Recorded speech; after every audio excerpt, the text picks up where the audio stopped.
This episode is brought to you by our Patreon supporters. Become a patron today at patreon.com/intotheportal. The pines creaked and groaned as they swayed back and forth with the growing winds rustling throughout the dark forest. Makeen watched as the trees divided and his family was revealed to him. Ephemeral and milky visions as common in a dream. But was this a dream? Makeen felt his heart pour forth a river of love, stretching across the dark abyss, flowing towards his family. His wife, his 2 sons, and his youngest, a daughter, no older than 2. They waved at him and began to draw nearer, and Makeen felt the warmth of his heart grow as they came ever closer.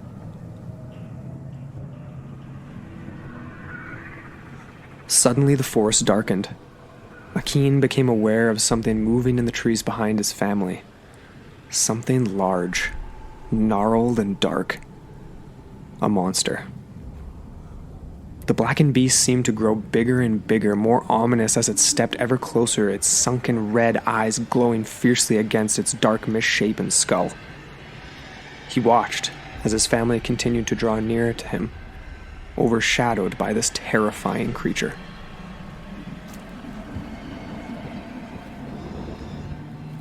As they came closer, he felt the warmth of his heart begin to freeze and turn into something else. Hunger. A deep, forbidden hunger. He looked at his youngest and saw not his daughter, but something completely different. He felt the hunger deepen as he gazed upon her, his desire growing by the second as they continued to draw nearer to where he stood. Suddenly, Makeen panicked, realizing that his appetite was for none other than his own flesh and blood. He screamed at them to get away, run far, far away, for I shall do you no good, but rather bring the worst evil upon you. The black creature with glowing eyes had become enormous at this point, towering over them all and creating a land of shadow and blackness, devouring Makeen and his entire family. Over thousands of years, stories of such a creature were prevalent across the East Coast and ran into the far-reaching territories of Algonquin-speaking First Nations peoples. A harbinger of death. But what is this monster? Some believe it to be some kind of demonic spirit. Others, a physical entity not of this realm. Or is it merely a legend? Join us on Into the Portal as we delve into the world of a terrifying monster known as the Wendigo.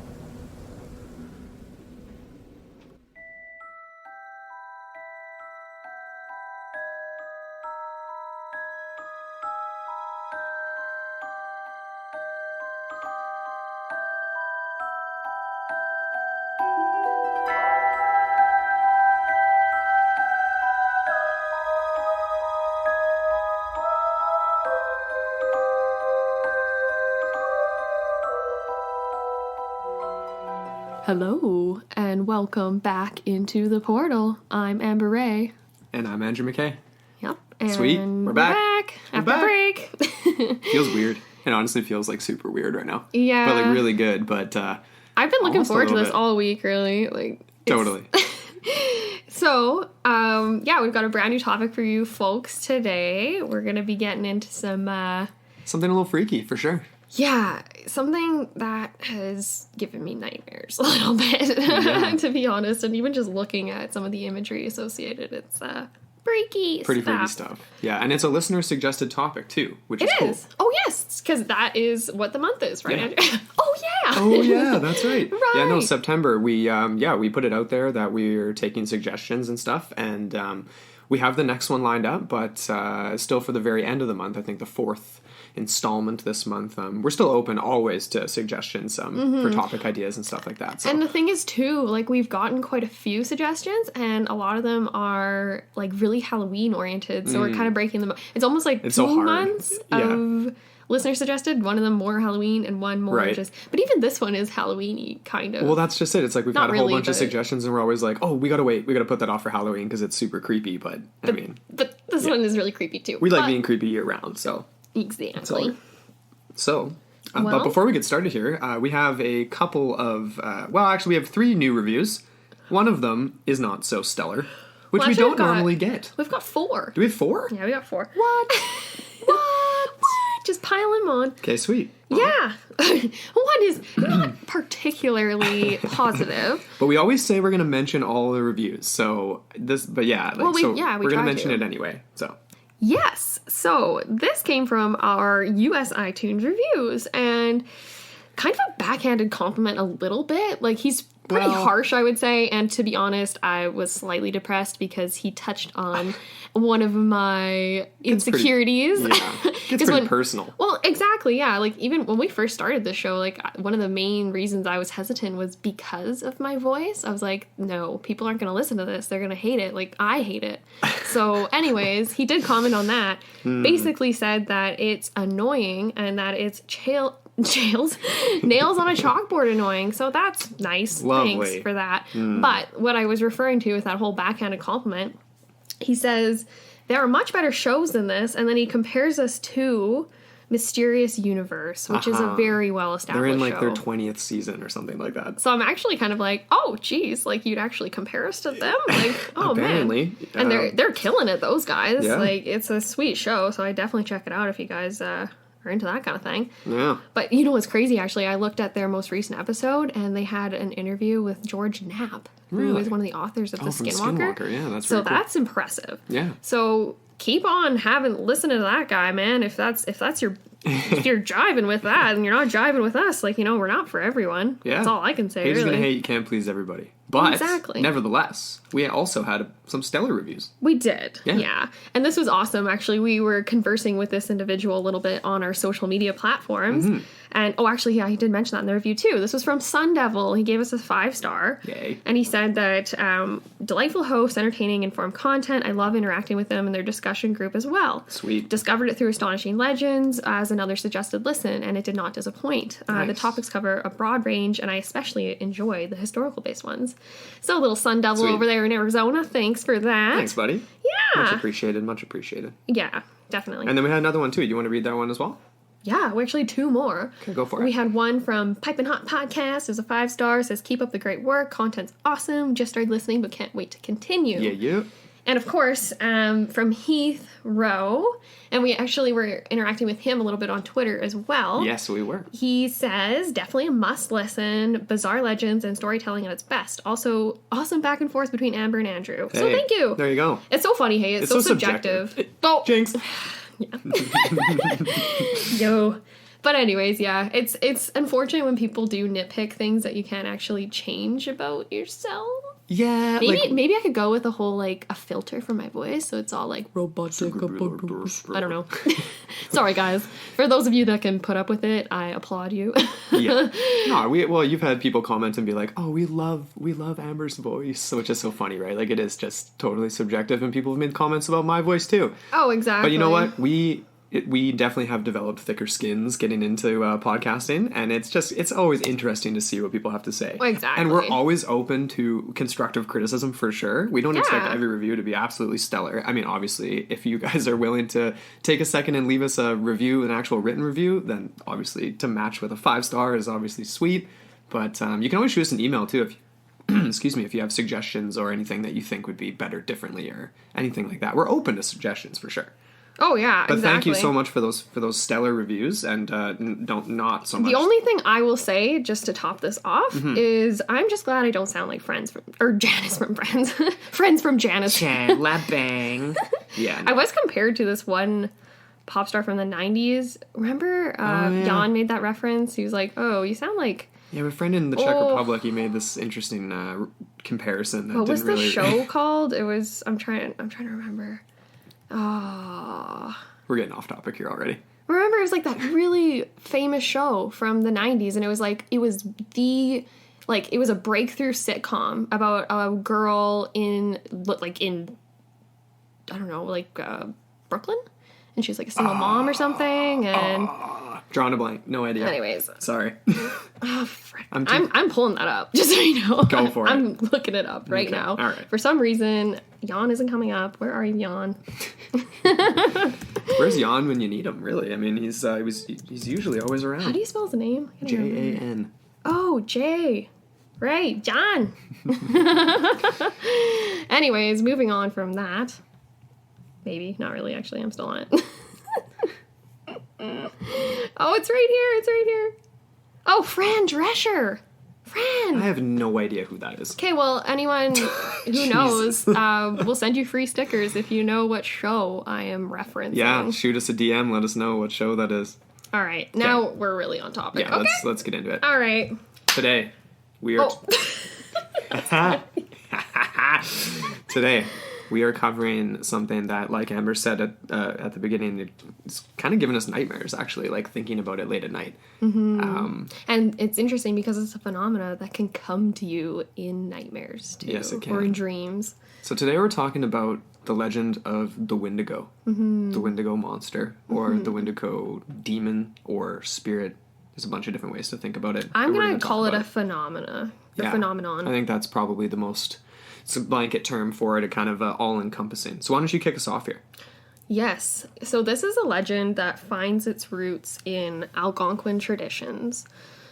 Algonquin, that is a blanket term for large indigenous culture that expands from the Eastern Seaboard all the way to the prairies and then to south. In Virginia, actually, goes as far into the U.S. there. Crazy. So it's known as the dangerous spirit of winter, with the ability to transform men, women, and children into a terrifying, cannibalistic creature with a heart of ice.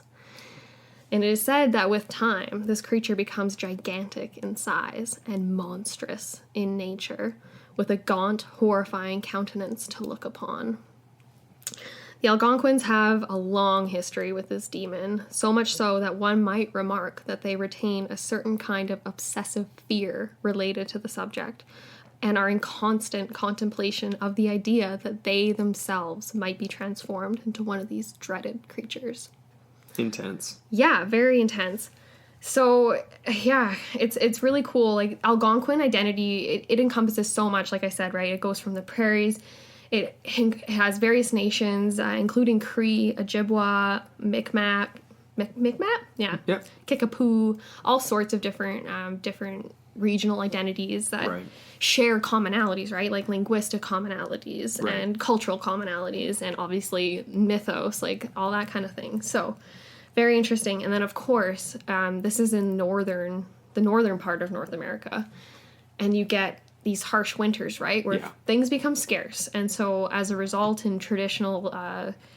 traditional makeup of the communities, they would actually break up into smaller units for winter, and then kind of hunker down in these small units that they were sort of better able to supply in these rough times. Right, makes sense.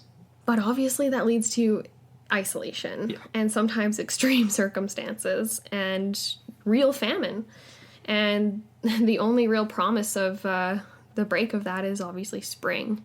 So that can be a long wait for some people. Yeah. Almost reminds me of The Shining when I was reading through some of this stuff, where it's like just the slow descent into madness. Yeah, and, no kidding. Well, maybe not so much madness in this sense, but just like a descent into something, a transformation of sorts.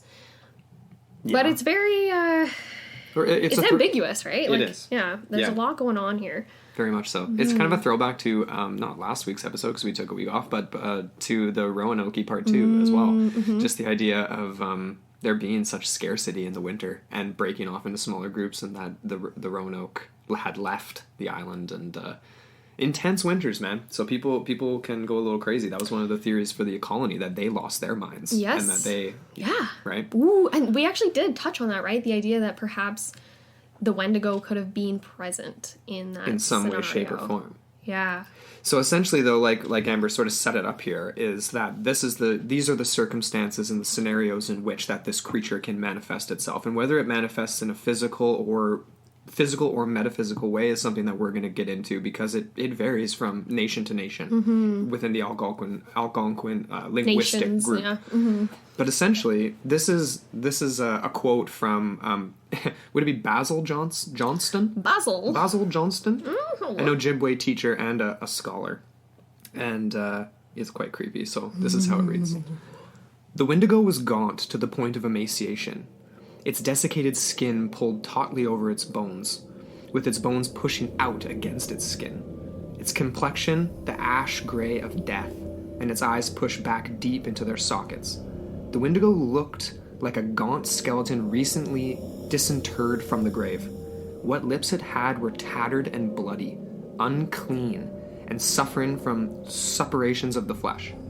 The Wendigo gave off a strange and eerie odor of decay and decomposition, of death and corruption.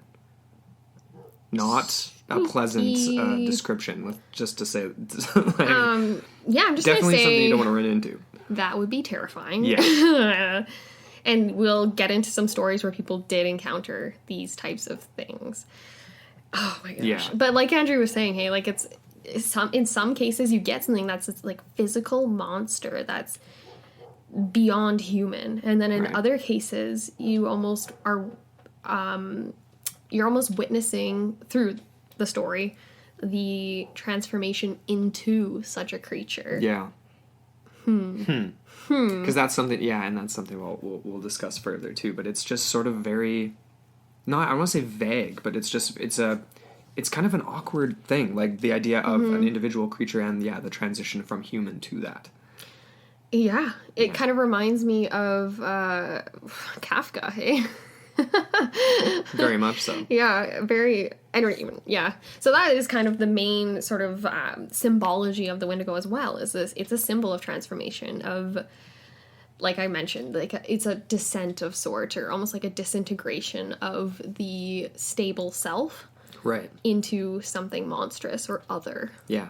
Ooh, the abject. The other, the abject. No, very much is like that for sure. Oh man, just even going through this description here from Johnson, like. The idea, it is almost like, it looks like a gaunt skeleton recently disinterred from the grave. That reminds me, it's like zombie-esque terminology there, hey? Yeah. Where it's like, it's the undead, essentially. Nothing will satiate it. Nothing... Well, actually, we never even looked into... Like, the only source I found was, like, as far as, like, to destroy a Wendigo or to get rid of one is by the use of a shaman. And I would imagine there is some very intricate ritualistic process that is involved in that. Totally. Well, you know what's ridiculous? I came across a couple of just clearly ill-informed blogs that were basically equating the Wendigo to a vampire and saying that the only way to kill a Wendigo is to use a silver-tipped arrowhead. And it's just like basically just like taking and what, shatter its heart of ice? Oh yeah, I guess. Like why would exactly, right? It doesn't make any sense. Well, but I don't know. Maybe there's multiple ways. That sounds like a very European version, right? So like once colonization happened, then and the story perpetuated differently. That sounds like you get those injections of sort of European so you got colonial the vampire narrative crossed over with it's kind of interesting. But I mean, so like we said, there's varying descriptions of this creature, and we mentioned a little bit of what this thing looks like, but essentially it's generally agreed that the Wendigos have the sickeningly black eyes, so the actual white, what would be the whites of their eyes are usually black, with red glowing pupils. So you can see it from afar in the dark, but that's all you can see. Their eyes are also set back into their sockets, like we said, so it's like they're sunken eye sockets. The eyes are almost not even visible. Like pits. So they appear like pits. And quite often the skull is grotesquely misshapen. So not only are the eye sockets way more sullen than they should be, but the skull that they're actually set into isn't the right shape. Or it just looks not quite right. Which to me, anything that's like just not the right shape on a human, I mean, that is the abject, right? Like anything that's human-esque but not quite. Exactly. Freaky. Yep. Like, that's just it, right? The closer you get to human without it actually being, like, you know what I mean? Like, that's, like, even with cyborgs and things like that, right? Where it has that creepy factor. Yeah. It's like, this is not quite right. What I picture in my head is almost like a cross between a human skeleton and then, like, a deer or, like, a cow or something, you know? Where it's, like, elongated in the front. Skull. And then horned kind of on the sides. Yeah. Yeah. Very much so.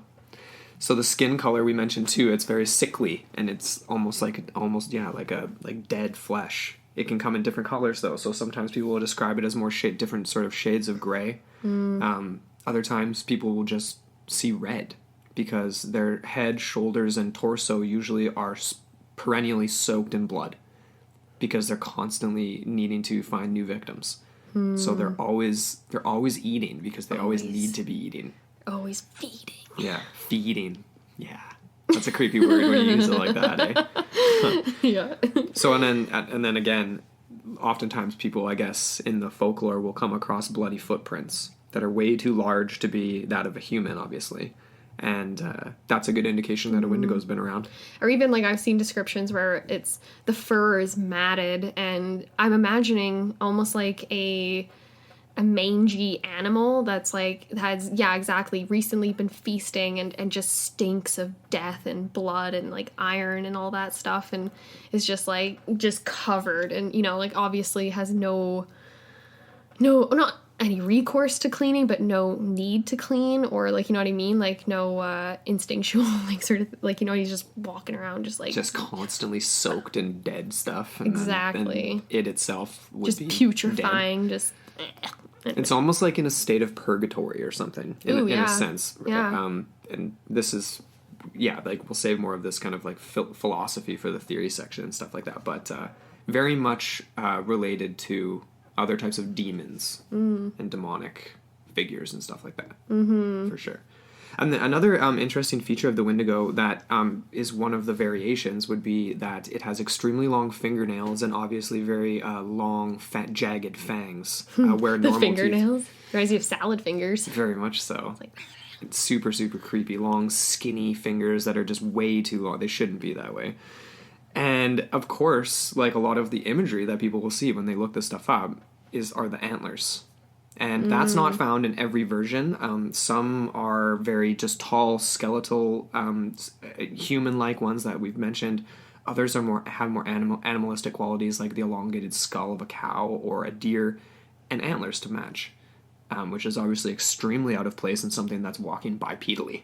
I'm trying to imagine, like, would the antlers, like, would they just, like, pop out of the skull of the person as they're transforming, almost in, like, you know, like how, like, sometimes you'll see, like, demonic wings kind of sprout out of the back of people as they're, like, transforming into some sort of like demonic, like, entity or whatever. If we're going the route of that this is a physical transformation, I feel like it would have to either happen right away, or it's something that's like the person is shunned to the woods because they're believed to be a Wendigo, and they slowly transform over time into non-human, something that's not human. Because there are accounts where you do see sort of a gradual transformation in an individual where they start to look more and more sickly and less human.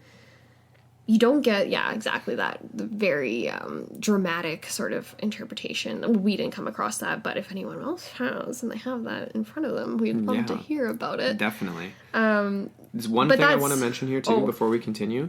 And this will come up again later, which I always say. Sorry, everybody. I'm so bad for that. I know, because it's so hard, because it's like this stuff always comes up because we made that comment about it's zombie-like, right? Well, that just reminds me so much of Skinwalkers, and that's a crossover here that's really important. And there was, for anybody that's read the book on Skinwalker Ranch or listened to the Astonishing Legends series, which is awesome, go check it out. The very beginning of it was an encounter with a wolf that ended up with a piece of flesh being left behind, fur and flesh, that was rotting and deceased. And to me, that's just an interesting sort of similarity here. Because that was a physical piece left behind. Actually, yeah. Non-metaphysical. That's interesting. So we'll come back to that. Oh, we will. So, like we alluded to, the Wendigo, in a lot of these legends and the folklore that goes along with it, it is a transformation. It's a symbol of that. And it does take hold of an individual over a period of time, which can be years, even. Right. And not to say that it is exclusively from within an individual or a person. It can come from without. Like, that doesn't really make externally sense. Exactly. Like, it can be like a externally existing demonic entity that is a spirit or something. Like, and we'll get into that a little bit more. But there's one case in particular that highlights this feature that is a slow transformation. Let's hear it. That's the story of Mapanin. He is a Woods Cree member. The story was recorded in a diary kept by a trade post keeper named Francis Beaton of Trout Lake, Alberta. The horrifying transformation took place in the year 1896. Mapanin was an ordinary Cree native who was in regular contact with his tribesmen, as well as missionaries in the area. It's told by Beaton that he encountered Mapanin after the Cree man arrived in Trout Lake in a state of despair, relating to the tradesman that he had had visions of his son appearing to him as a young man. Mapanin, in turn, had felt a strong desire to consume the body of his own flesh and blood, and that the desire had stayed with him for a time after the dream. Interesting. Yeah. Beaton was terribly frightened and disturbed by Mapanin's confession, and decided the man must simply be starving. Why else would one have the desire to consume human flesh, the most grotesque sin a person could commit, reasoned Beaton. He set about making Mapanin a fine meal that would appeal to any man, but Mapanin was strangely silent and unwilling to consume the food prepared for him. Beaton soon left, still greatly concerned for Mapanin's state of mind, as well as for the Cree man's family, who appeared to be the target of his unnatural, monstrous appetite. On his next visit, Beaton recorded how sickly Mapanin appeared, with sallow, yellowing skin and sunken cheekbones. He gave the Cree man a dose of castor oil as treatment for his confusing illness, which the he wasn't a reverend, he was just a trade post person. He couldn't diagnose. But before Beaton left, he heard Mapanin muttering that his heart was turning to ice. Okay. After this visit, Mapanin was relentless in his belief that he was turning into a cannibal. The disturbed individual became increasingly fervent in his behaviors, and eventually he was actually put to death by his fellow tribesmen after a period of 3 years. So Beaton's account illuminates an important part of this legend, the slow transformation that accompanies a spiritual possession. So in a sense, it is a physical and it's a spiritual. Right. So it's within the person and then you can see it kind of reflected. There's that manifestation. Yeah. And the interesting thing about that too is that it, like when you're talking about something taking place over years, that obviously goes through multiple cycles. Like that goes into spring. So it isn't just a winter isolation where somebody will resort to cannibalism because there literally is no food or something like that, right? This is something more than that. It is. And a lot of the cases, especially the early cases from like the 16, 17, 1800s, they do describe how these individuals have prior experiences with famine and have had close encounters with cannibalism but haven't quite made that leap. And so they have experienced this form of scarcity. So like maybe in their minds they were just like ingrained with that sense of like, it's like close. If it comes to this, we might have to do that. Right. And so in a sense, they're always on that edge, on that precipice, so to speak. And it sounds like it's almost like something ingrained. It's not even like a conscious thing because of such exposure year over year, maybe not year over year, but multiple times to the brink of starvation. Exactly. It's interesting too because these individuals that are sort of going through this process, a lot of times they'll go through cycles where they'll have very deeply ingrained melancholic moods, and then they'll go from that to like almost a frenzy to being completely lucid and rational. So it's very bizarre. Yeah, it's very bizarre behavior, and then obviously a lot of people interpret it as mental illness, and we'll get into that too. But anyways, I just thought Mapanin's story was a very interesting one to illuminate that sort of transitional process. No, for sure. Yeah. Definitely.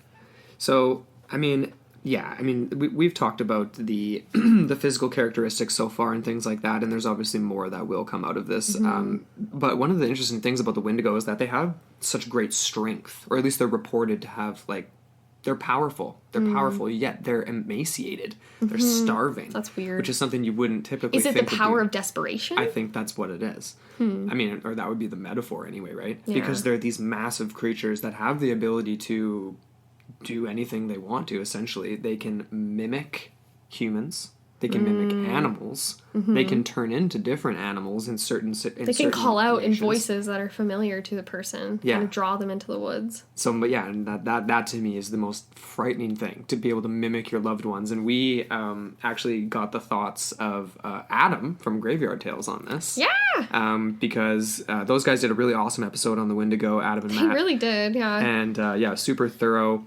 So we wanted to try to find some different things to cover, but this was definitely one of the creepier things that we picked out of their episode, and we wanted to get Adam's thoughts on that. So we actually have a little clip from Adam, a little message from the graveyard. Mm-hmm. So we're going to listen to that. A letter from the graveyard. Yeah. So we're going to take a listen to that right now. Hey there, Portalites. My name is Adam, and I am half of Graveyard Tales. Matt could not be here today because he's actually out this weekend trying to hunt down the Tennessee Wildman. So hopefully he doesn't get captured by the Tennessee Wildman. We shall see. When Andrew and Amber told me that they were doing the Wendigo episode, and they kind of asked what some of the freakiest things that we encountered when we were doing the research was, there were a couple things that stood out to me the most that have kind of stuck with me since the research. And the first thing is we encountered time and time again in the research that the Wendigo would mimic either loved ones or a baby or something in order to draw you out into the wilderness so that it could kill you. And, we've run into that several times with different entities and cryptids where it will mimic something in order to draw you in.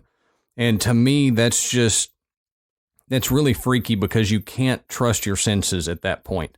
It makes you not want to go help anybody if you hear them crying for help because you never know, it could be the Wendigo. Another thing that stood out to me was there was a story that we ran across of a guy who was out hunting on his property. And he noticed one day that his hunting blind up in the tree had been torn down.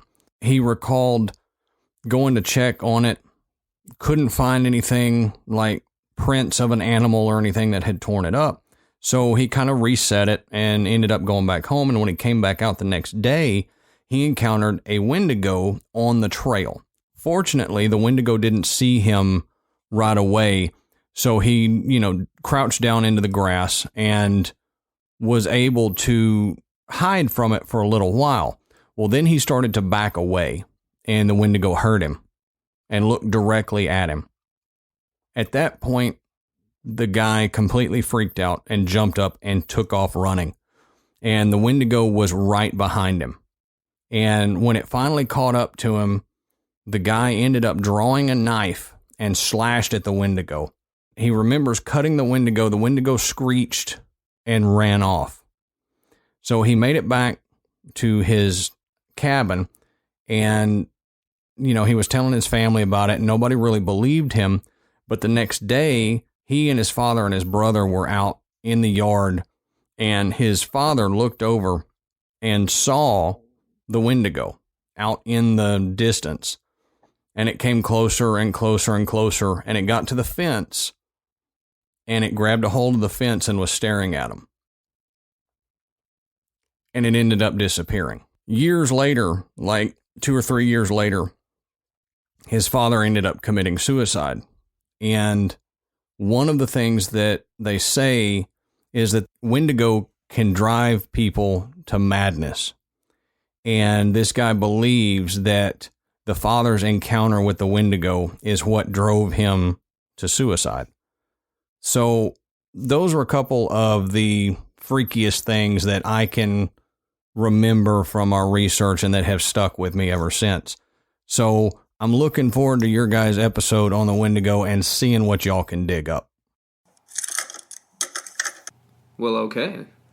Sweet. That's awesome. Well, thank you again to Adam very much for doing that. We really appreciate it, and that was really interesting to hear that take. That was really cool, because we didn't actually come across that last one in the course of our research, so we were really happy to have that added into the episode. Absolutely. Because it is really freaky, man. Like, that's a dark tale right there, and very recent. So, and we have seen that, right? The idea that the presence of a Wendigo, exactly that, can drive someone to the point of insanity. Yeah. And I wonder how long after that encounter with the Wendigo the father actually committed suicide. He said it was a couple years later or something. That it had happened. Years later. Yeah. So I wonder if he actually had erratic behaviors leading up to that were unexplained or we would need more absent information before the encounter. But freaky, man. Like, Definitely. even the mimicry aspect too. That to me is terrifying, and I'm trying to think of like other. I mean, you made a note here, and it's so true. It comes up. It's such a common trope in Indigenous folklore across the board. Trickery. The idea of trickery. Deceit. Skinwalkers. I mean, Shapeshifters, right? Anything like that. Mm-hmm. There's. I mean, I feel like in other research we've done, we've come across. Oh, what was it? I think it was actually in a Graveyard Tales episode where they were covering something to do with a lake, and there was like goblins or something that could mimic. What? Oh, there was a name of like another creature that would that was what they did. They were out and they would specifically cry like infants. Oh. Can't remember. But anyway, you come across it a ton, right? Mm-hmm. And that is just so terrifying because, like Adam said, at that point you can't trust your own senses. And if you can't trust your own senses, you're going to descend further into paranoia. Mm-hmm. And that paranoia will eventually translate into madness if that continues. It's interesting you say, the paranoia, because I almost feel as though there is a underlying paranoia culturally in the Algonquin nations, right? And so it's obsessive. It almost. Is. Maybe for some more so than others, but across the board, it's definitely a preoccupation, I'd say. Yeah. And that's like one of the things, like it's a cautionary cultural, folkloric thing or whatever. Mm-hmm. But at the same time, and we've mentioned this a million times in our different episodes, it's like, to what extent does that manifest into something real? Yeah. You know, if it's something being experienced year over year or winter over winter amongst different groups, depending on where you are, and that's where you get that regionality of the story. Mm-hmm. Well, these are real things happening to these people. You know what I mean? Like real starvation or real negative energy and like things like that. Exactly. How does that manifest in the material world? Yeah. Oh, that's such an interesting point of, it's like, it's almost like chicken and the egg, right? Like, did the Wendigo come first or did the belief in the Wendigo come first? Right.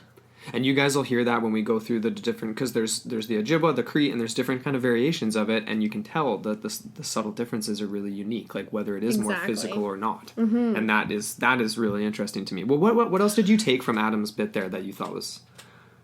Honestly, I just got really freaked out about that last story about just the idea that this hunter, not hunter, he was stalking it though. He was out to, witness it, and he ended up actually coming face to face with it and slashing at it like with a knife. Like that's crazy. People don't usually live to tell the tale if there's something like that happening. Exactly. I'm trying to picture in my head how that actually went down. Yeah, because I actually made the note here from that. It's like, that's obviously a very specific type of Wendigo, because I actually came across other accounts where, and I they weren't actually correlated to any specific, like, nation or whatever, but where to look at a Wendigo would almost leave you helpless to make that direct eye contact. It was almost like a Medusa, like not going to turn to stone, but you are going to be... hypnotized almost or something? Or possessed. Just deer in the headlights, like left in perpetual fear where you cannot move, right? Like, so, and then it will come to you and consume you. I see. Because this situation is just very animalistic. Yeah. Like an animal saw you, it chased you down, you slashed it and scared it away.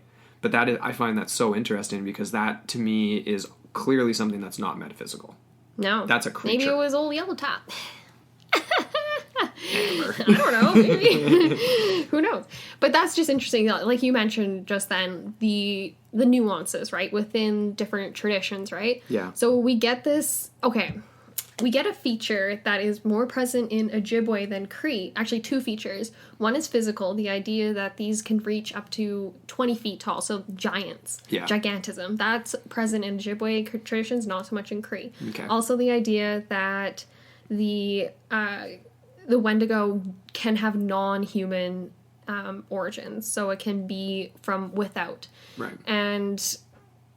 well, actually, no, sorry, that's not specific to the Ojibwe, but Actually, yeah, sorry, I had that mixed up. The Cree was the one that's like basically because they have this sort of dualistic cosmology of the world. Yeah. And so that's where you get the great spirit and the evil spirit. The evil spirit, one of the spellings for the evil spirit is actually very closely related to the phonetics of Wendigo. Okay. So in a sense, like some people actually interpret that or translate that as just another term. So the evil spirit is the Wendigo. It's kind of like this overriding spirit that almost like, you know, like it's very similar to even ancient Egyptian cosmology, that type of thing. Same dualism, right? You get the splitting of the realms. So there's the upper realm, the lower realm. Right. One's presided over by a seemingly good deity, one not so much on the lower end. Sure. And then you get the crossovers, right? So they have different influences, they have different agents or spirits that they send out, and then these spirits can, in a sense, they can either trick or through deception or through temptation lure people into becoming Wendigos themselves. Right. How familiar does this sound? I mean, does this not sound like... To what? To, like, every religion, essentially? Yeah. Or, like, oh, yeah. To like, every Exorcist movie ever made? Mm-hmm. You know what I mean? Like, the idea of an underworld, and the demons would be, like, the, you know... Oh, yeah, like Angels and Demons. Is that a show, Angels and Demons? That was a book. Oh, it was a movie, though, too, right? Yeah, Dan Brown.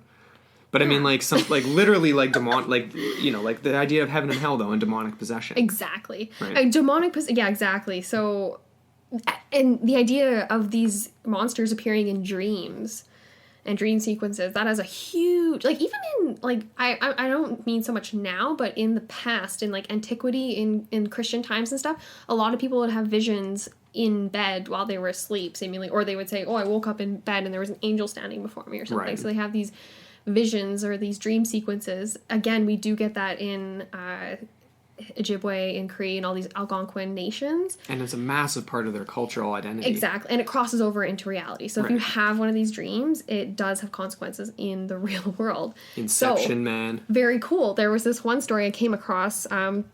It was 19th century explorer and chronicle George Nelson. He had one of the most detailed accounts of the Ojibwe concept of the Wendigo. And like I said, it was extended to include these features of gigantism and Wendigos without human antecedent or origins. Interesting. So, okay, this guy, he came across a Cree man who claimed that he had been tempted by one such creature in a dream sequence. And he stated that the Wendigo had invited him to feast on what appeared at first to be duck and game of sorts, but on closer inspection were actually human. And so Trickery. The Cree man exclaimed to Nelson, quote, "Had I unfortunately eaten of this, then had I become a cannibal in addition to all my other misfortunes." That was from Dangerous Spirits. As if things awesome couldn't book. get any worse. I know, right? So it's like, that's interesting. Like, so if you are tempted and persuaded in a dream, then that translates into the real world, into your waking life. And that just speaks to their conceptualization of, like, a material reality, that dreams are another version of reality. Exactly. It isn't just a dream. No, exactly. Right? There's real things.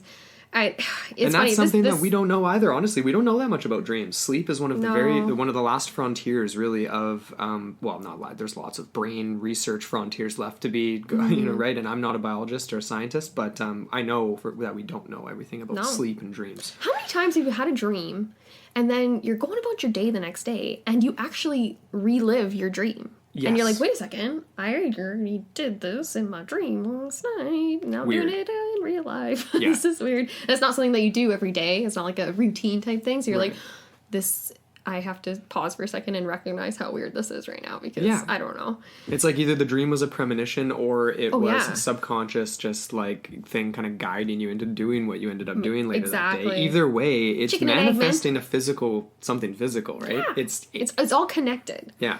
Which is weird. You know, it's funny, though. This Nelson guy that I just mentioned that came across this Cree man, he was the one that recorded a lot of different encounters with people who either were paranoid they were going to become a Wendigo or were in various states of transformation.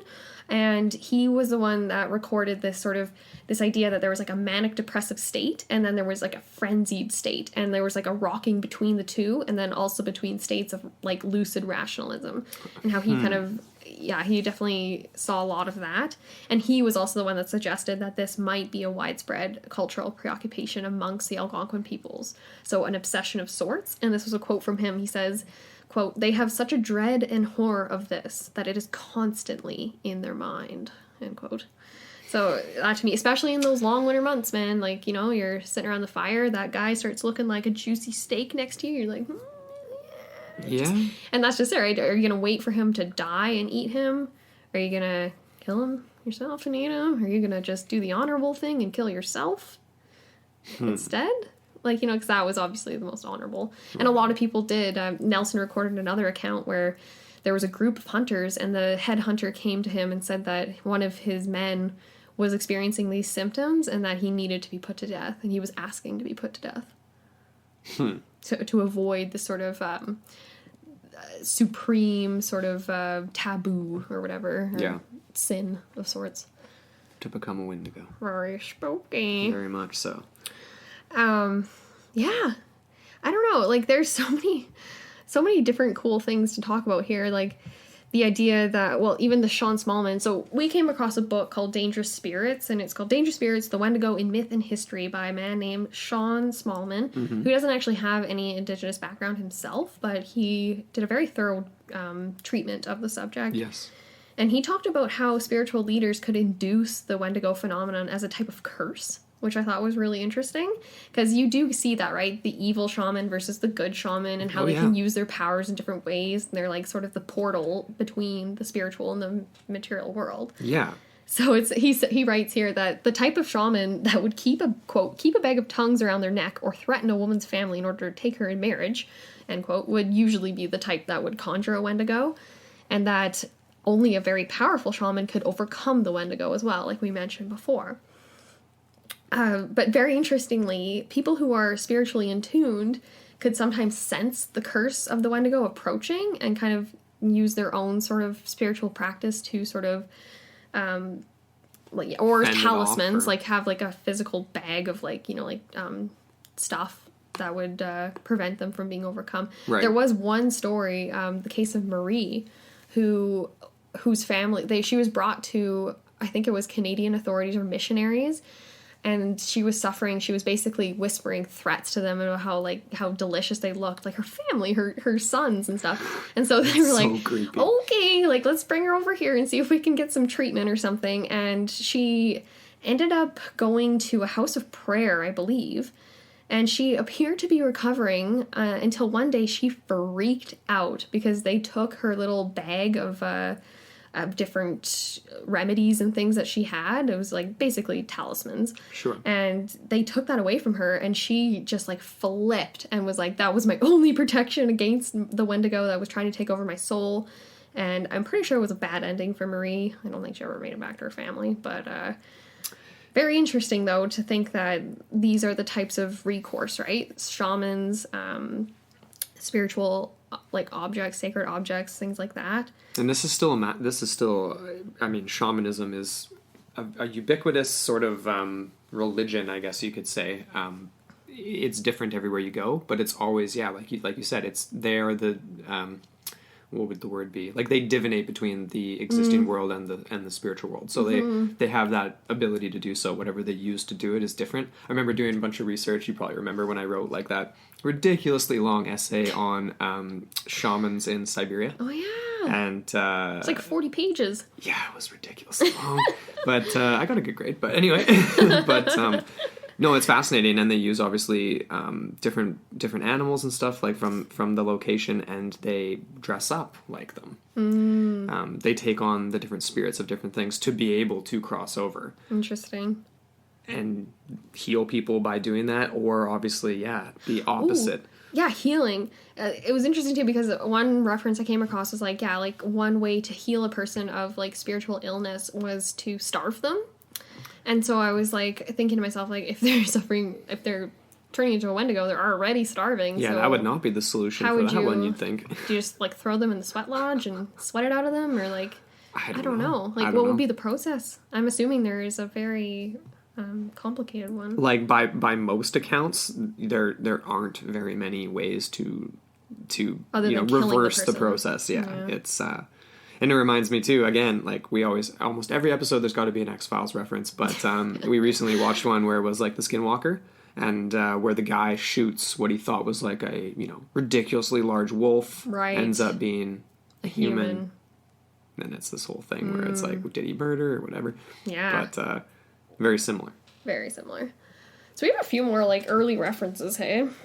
Yeah, definitely. There's that Paul Lejeune. So, yeah, and this is what, like, this came up too. It's like the idea that was the, like, what we know of the Wendigo now, how much of that is just sort of come around in the last couple hundred years from European contact, and how much of it was original oral tradition.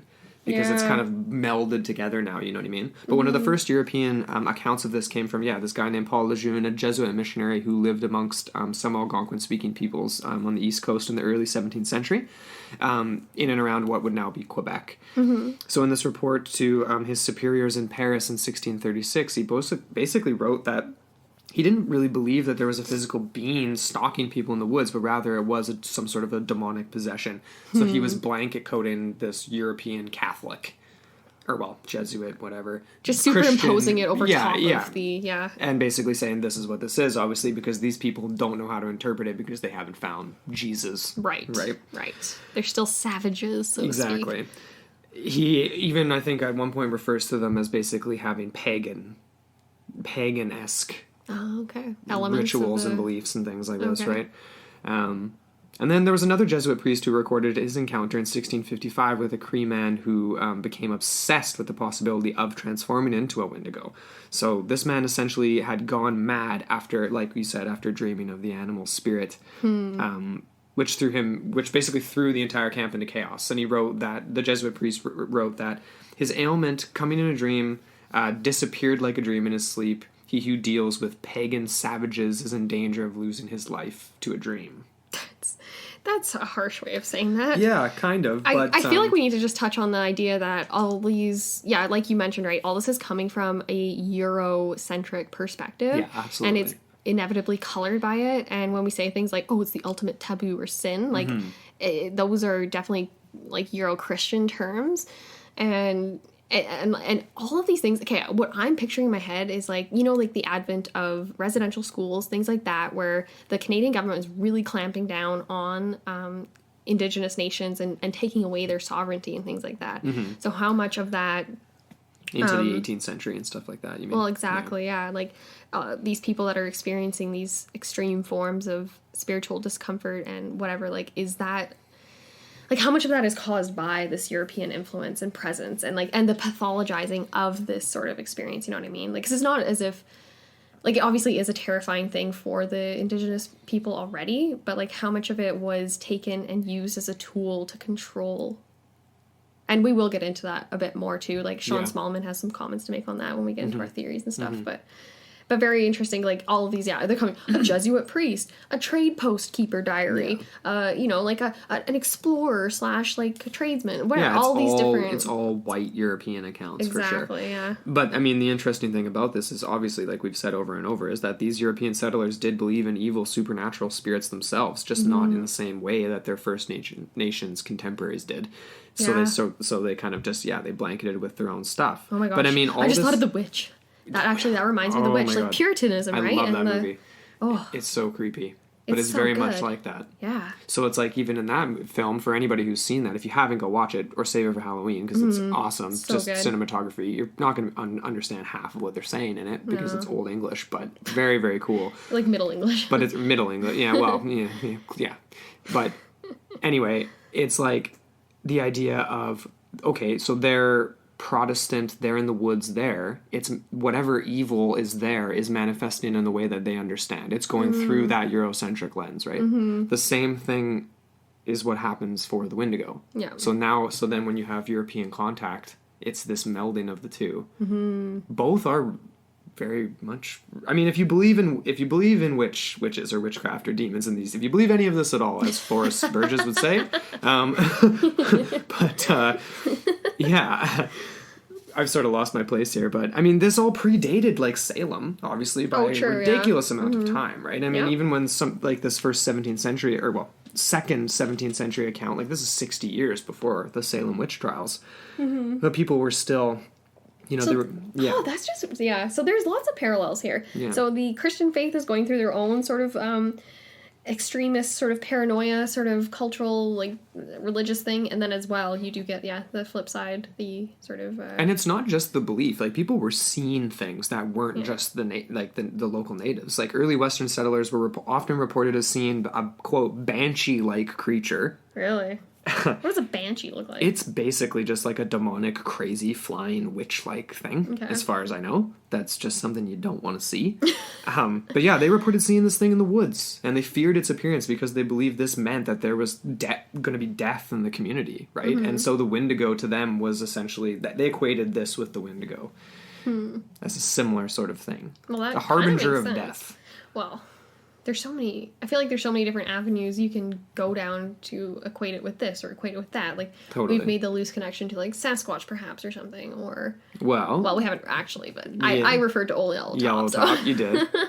But it's like these sightings continued on. I mean, we're talking 17th century, and, like, this went through all the way through into the 1900s and into the early 1920s. There was Wendigo, quote-unquote, sightings coming from both indigenous and non-indigenous peoples in Canada and the U.S. There was a small town in northern Minnesota called Rousseau that was like a hot spot for Wendigo sightings, essentially, in the early teens. In Minnesota, hey? And so obviously northern town, Algonquin-speaking nations across that region. Yep. And apparently the people in this town thought that so the story goes that every time there was a sighting, there was an unexpected death in the community. So very much like the story that unexpected death. Yeah, like a suicide or disappearance or whatever. Like something sort of unexpected. So, like, and a little bit more malevolent, right? Like, not just like, oh, someone got sick with the flu and died. Exactly. Like, but see, this is a different thing altogether, too, because it's not like it's a direct attack from a Wendigo. It's just like the presence of it. Wendigo. Very much so. Kind of like what Adam mentions with the or maybe the disappearance is the Wendigo consuming the person. That could be. But obviously, like, in the story that Adam mentioned with the suicide. Oh, yeah. Just, like, the idea of... The dark. It's like a harbinger of death kind of thing. Yeah, just brings on this darkness. That's interesting. You know... Another sort of, it's almost like a different sort of tangent or a different fork in the road as far as, like, the sort of European lens or perspective consideration. Like, we went down, like, the whole idea, like, yeah, it could be demonic. It could be, like, you know, it's understood in Christian mythos and religious terms and whatever. But, you know, it's interesting. One of the earliest European written references to a Wendigo appeared in this dictionary. It was a Montagnous dictionary compiled by a man named Fabre. Fabre. There's a V in there. Okay. In 1695. And he actually put the term loup-garou next to the Cree term for Wendigo. Interesting. And it was probably just like a loose sort of reference, that like a comparison point for the French, because he was French, this Fabre guy. Right. And Montagnous, that's just another sort of, Ojibwe. It's a member of a American Native people living in the vast area of Canada from the Gulf of the St. Lawrence River to the shores of Hudson Bay. So right in that neck of the woods. Right. But yeah, so loup-garou. So that's more like a cryptozoological sort of term, because loup-garou is obviously French for werewolf. Right. And that's, not exactly the same as, like, the quintessential werewolf, but very similar. But just something to a reference point for the French, who obviously have no knowledge of this thing called the Wendigo, but they do have knowledge of large unknown animals, which they believed are devils. So, you know what I mean? Like, it's kind of like a rough point of crossover. It's so hard for me to not take it, like, I'm notorious for taking things that aren't actually really evidence and sort of thinking that it could be, because it's like, here you have a European term for something that they see, and they're using it in a new place because they have no way of describing what other people there have been experiencing for hundreds, if not thousands of years. It's all based in your epistemology, right? Like your way of knowing and understanding and those references. But the point is that there's something that's being called something. There's something there being named. That, in a sense, that's referring to a physical presence, like a physical monster, not like that the missionary guy that right. he was like, no, this is just a demon, a spirit of sorts that's taking over. Which isn't to say that he didn't think that it was dangerous. He just didn't think that it was a walking, breathing, dripping in blood, living in the woods thing. Yeah. But still equally as dangerous. Or even more so because your soul is in danger. Right. So if you're going to the afterlife, like, where are you going if you're a Wendigo? Like, yeah, exactly. If you're possessed by one. I just had a thought. Because we're talking about the idea of, like, a Wendigo can become... A human can become a Wendigo. That's one way. Mm-hmm. A Wendigo can possess something. That's another way. Or it can just exist as its own, separate creature living in the woods, essentially, whether it's metaphysical or whatever. Mm-hmm. But what about... Oh, no, I'm totally losing my train of thought now. Oh, no. Oh, no. I just gained a train of thought. Go for it. What if it's not... limited to just humans? What if a Wendigo can take over, like, an elk or, like, a bear or, like, and transform it into a monstrosity? And then that's where you get, like, these, like, huge giants with, like, the antlers or whatever. Yeah, like, but bits of different creatures or exactly. Whatever. Like, some sort of amalgamation or, like, like, I'm not an expert in indigenous cultures and ideologies, but I do know that they don't really privilege the human like we do in our Eurocentric sort of cultures, and they see themselves as more of a part of the ecosystem, a part of the whole, as opposed to residing over nature. Right. And so in a sense, if you think about it, they would equate themselves with these powerful spiritual animals, right? And see them as just not as human, but like, see them as equal spirits or equal beings. And so in a sense, like, maybe I haven't actually come across this, but what if the Wendigo can take over something other than the human? I don't know. Well, that definitely ties into the idea of shape shifting, I guess, and sort of maybe. Like in the sense that you can appear as multiple animals, or maybe they can appear as a physical thing, but they aren't really physical. It's just like it's a mirage or an illusion, right? Getting all sorts We're always of crazy dealing stuff. with the split between these two different things, between the physical, metaphysical, in every single thing we do. And then, there's just so many different aspects to this. Yeah. But it makes it all that more fascinating. So we have, like, so many different, like, really... We already touched on, like, the Cree tradition here, the idea of, like, dualistic cosmology. Yeah. Great spirit, evil spirit, and obviously, some linguistic interpretation suggests that the Wendigo could be an alternative name for this evil spirit. Okay. So it's actually very interesting in the Cree tradition because there's so many different spellings too. Like in this sort of area, they refer to it as Witiko. So it's just multiple spellings, Wendigo, Witiko, whatever. Yeah. And they sort of describe it as a single malignant entity of hideous appearance and terrestrial provenance. And that it's kind of the ruler of subordinate harmful spirits that take the form of animals usually. But that these can also be transferred to humans, right? So the end of the transference process is kind of something that can take hold over years, like how we had that story of Mapanin and his heart slowly turning to ice. Yeah, right. So this brings us to the story of Wiskahu, who was a Cree native and a self-described Wendigo. Wiskahu resided in the Manitoba region, and he was very familiar with the brutal reality of famine. He had actually survived a few deadly encounters with scarcity throughout his life, especially in the long, cold northern winters. Wiskahu and his fellow clansmen regularly encountered frontier tradesmen and various explorers traveling through the area. One such individual went by the name of David Thompson, and he regularly engaged with the Cree peoples in trade. It was customary to give the natives a drink when they would see each other, and in a most peculiar fashion, Wiskahu would take his drink of grog and shortly after be seen in a most melancholy and contemplative mood, murmuring under his breath an ominous Cree phrase, Ni Witugo, or loosely translated as I must be a man-eater. The phonetics of the phrase closely resemble the Cree term Ni Witikinwin. I am a Wendigo. Sorry. I'm so sorry I butchered that. It's tough. But it was very interesting because Wiskahu, he could definitely be described as someone who's going through this slow transitional process, and he, after a period of a few years, he was put to death by his fellow tribesmen because his melancholic moods were increasing in frequency, and he was just it was just the inevitability of it, right? That's and the ideology, the ideation of the Wendigo is that it is inevitable. Once it takes hold of you, it has you. You know what? I feel like that maybe is part of what I mentioned earlier with the idea of it, like when a physical one stares at you, it's too late. That's kind of a metaphor almost for that. You know what I mean? Where it's like, actually, once it grabs onto you, it's you know, you can't really reverse it. That would be the physical version of that same sort of idea. Yeah, totally. But anyways, Whiskahoo. It's so fascinating though, because he didn't transform into a monster. He never actually ate anyone, but it's also often described by the people that are the executioners. They put them to death to avoid the tragedy that would befall the community if they didn't. Just being proactive. They're just being proactive. But it's interesting though, because in some cases the paranoia was so great that even after the execution, the people that were still there would be terrified because this is a quote. It says here, their superstition leads them so far as to imagine people derived of reason stalk about after death and prey upon human flesh, such as they are witiks or devils. So witiko, devil, it's also very closely related terms. So in that sense, like, that's interesting. Hey, we get that idea of zombification again.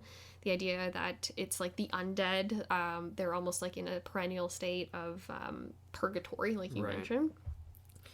But that, it's just, it's inevitable.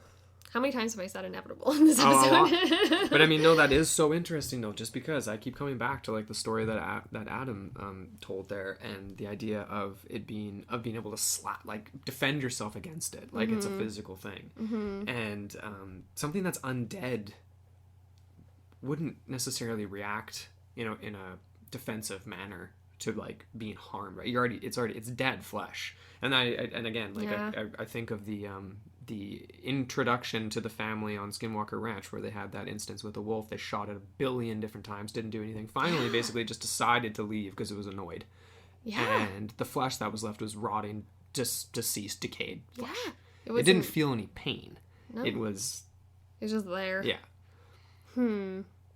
But we don't have that. I mean, we never came across any of those types of pieces of evidence where someone, shot a Wendigo and there's something left behind. Or in that story that Adam told where he slashed at the Wendigo and there was like a blood sample. Yeah. Stain on you know what I mean? Like something left from the creature on his clothing or something like that. Exactly. That was my first question. I was like, was there anything left on the knife? Was there, you know what I mean? Like, yeah, take that to a lab and see what would that, you know what I mean? That would be, and you know what? If someone did, I bet you it would be very much like that sample from Skinwalker Ranch, where it'd be like, this blood is dried, cured blood from 1,000 years ago on the tip of this knife. You know what I mean? Which would be totally bizarre. Totally. Yeah. So are we going to go through a little bit of the Ojibwa? The Ojibwa. We've kind of touched on it a little bit, but yeah, there was this one story that was very telling, I would say. Mm-hmm. So, and you actually added this in here. So it was like this guy named Alexander Henry, right? So he was sort of just in very amongst, early. Yeah, like this 1767. So he was obviously like a European. Oh yeah, he was just a fur trader or something like that. Yeah, just in the area. Just doing some sightseeing. Yeah, so just again, I mean, he witnessed a man who had recently joined his camp exhibit these sort of similar signs and sort of what would be developing into cannibalistic tendencies. So he describes how this one Ojibwe man and a few others had joined the party. The nation had been experiencing famine as of late, and the afflicted man had seen some of the worst hunger that anyone could really experience, emaciating him and transforming him into a ravaging beast, according to this report. So sitting around the campfire one brutally cold evening, the natives explained to Henry and his fellow traders how once a man has consumed human flesh, he will eat nothing else. He will eat no other. Not believing at first, Henry watched as the man refused all food prepared for him, so very much like that story you mentioned earlier. It's already too far gone at this point. But all the while gazed longingly with sunken, hungry eyes after the children that lay just outside his grasp, exclaiming all the while how healthy and fat they looked. Scrumptious looking. So Henry vividly described how gaunt and pale from the lack of food the man appeared, skeletal-like. So skeletal-like, very much like the description of some of the, like, one of the versions of a Wendigo. No antlers, no, extra animalistic Gaunt, pale, things, but everything else. Sunken eyes. Yeah. So he also entertained the idea that perhaps the afflicted man could have been innocently commenting on the health of the children, but the indigenous people in the party basically said, no, this guy needs to be dealt with, because that is not just a nice comment about the children's health.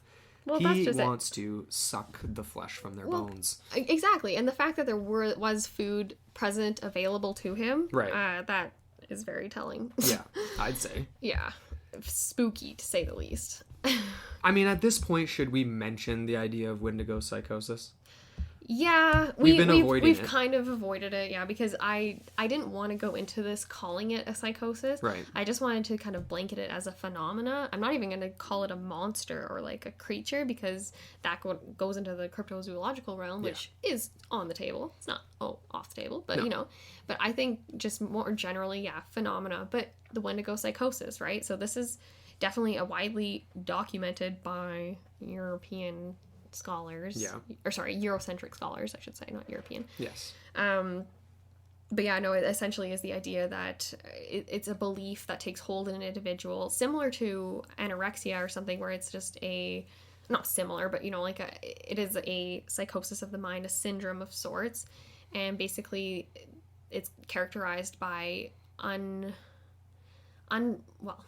uncontrollable urges to consume human flesh. Right. Basically brought on by what researchers would suggest is like from, starvation, from famine, from things like ecological factors overwhelmingly. There is a man named Robert Brightman that does argue against that. Yeah. But essentially that is the main idea, that these people experience extreme circumstances of famine and scarcity, and then as a result, this sort of psychosis takes hold of them. Right. Mm-hmm. So very spooky. And I do have more on that when we get into like theories and all that kind of stuff. But I feel as though we couldn't do a Wendigo episode without mentioning one of the most famous cases in Canadian history and just generally. Yeah. And that would be the Swift Runner trial. Mm-hmm. Yeah, it's kind of freaky stuff. And it was interesting. We came across the generalities of the story, but upon listening to our friends over at the Graveyard Tales, they definitely had a lot more to add to it. Oh, they dug up some interesting stuff. They really did. So we're going to touch on this. All right. Swift Runner, he was an Albertan Cree native, and he was around during the late 1800s. Essentially, his background's very normal. He was a young man.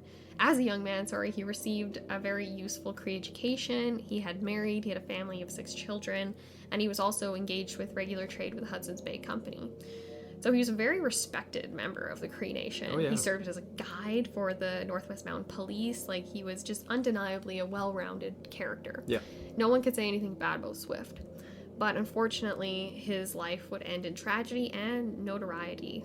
In the winter of 1878 to 79, it was a very brutal time for the Cree people, and there was a lot of starvation and misery. And this was the same winter that he supposedly became possessed by the Wendigo psychosis, as a lot of some people doctors and anthropologists would refer to it as. Right. But I'm just going to say he's possessed by the Wendigo phenomena. So the boys at Graveyard Tales had some fascinatingly sickening details about this case. Wow. They relate how Swift and his family had been isolated for some time that winter. And when spring arrived and Swift was seen back at the trading post without his family, he dodged all questions about their whereabouts. Eventually, concerned members of the community urged the Northwest Mounted Police to search Swift's property. What they found horrified them. The property was littered with bones, sucked clean of the marrow. Upon inspection, these proved to be human, Swift's wife and brother in particular. Swift never denied the incident, simply saying that a Wendigo committed these atrocities. He went on to describe how the Wendigo forced him to kill and eat his family, even forcing him to watch as his infant son was strung up by a Wendigo in a tree, and then proceeded to yank on the young boy's feet until he died of suffocation. Many of Swift's tribe members came to his defense, believing the story that a Wendigo had come and committed the crimes or had forced Swift to commit them himself. However, the judge was less inclined to believe the legend and sentenced him to death. So very unfortunate. Yeah, no doubt. I wonder, like, how many, like, pre-contact, how many cases similar to this were experienced by the indigenous populations, and a lot, probably. Yeah. That aren't documented. Whew. You know, there's another, this is sort of unrelated, but the story continues on and is also interesting, where, like, when they actually went to hang him, there was issues with, like, the hangman didn't show up or something like that, and when they did, they didn't bring the noose or something like that, like, and Swift Runner actually offered his own knife or something, or like his own rope, to be able to, like, get it over with, because, like, it was taking forever, because they were basically waiting to execute him. And it was, like, just this kind of, like, drawn out thing, and horrible. And he was basically just, like, stoic, like, the entire time. That's weird, though, because you'd think if he's suffering still from this phenomena or whatever, he would still have the desire to consume. You'd think. And he would still be uttering threats, or, like, you know, have that look. Like, I wonder how he looked when he went into town in that spring. You know what? He probably looked pretty healthy if he was eating everyone. Well, I guess. I mean, how healthy, though? Eating humans is not. Well, that's just thing. Yeah. I guess there's a whole schwack of things Health that happen to the issues, body if you do consume. Yeah. Yeah, it made me think of here we go, second X-Files reference. But it made me think. Actually, is it an X-Files reference? I can't remember. Actually, no. Let's go Murdoch Mysteries reference. Where the episode where there's, like, the quote-unquote zombies, where the guy is basically, you know, his wife disappears or whatever, and he's sort of suspected, but he's basically just like a zombie, like no real response to anything, just kind of stone-faced, just sort of whatever. That's kind of what I picture. And what was the cause of that? Didn't he undergo some... he had a lobotomy. Exactly. Right. That was it. So, I mean, obviously that didn't happen to Swift Runner, but... Maybe he had a spiritual lobotomy. Yeah. The Wendigo just took his little... What is that part again that you take out? It's not the hypothalamus. It's something, though. Can't remember. It's an important part. You need it. They're all important parts. And there was another really intriguing case that happened in October of 1907 involving Wendigos as well, and another Cree man. So this was a guy by the name of Jack Fiddler. Fiddler? Yeah. Who actually claimed to be a very successful Wendigo hunter. So, and we don't really hear of that very often looking at these stories. So he actually claimed to hunt Wendigos and that he had killed 14 of these monsters during his lifetime. Jeez. So the story actually garnered international attention when the now 87-year-old man was sentenced to life in prison for the murder of a Cree woman who he claimed was on the verge of transforming into a Wendigo and was going to destroy the community, essentially. His son Joseph. Like, she was on the verge of transforming completely. So she was on the path. Yeah. Like that slow transition that we've been referring to. Yes. And that she was almost at the point where she'd snap and go off the ledge onto Jack the other. Stabbed her.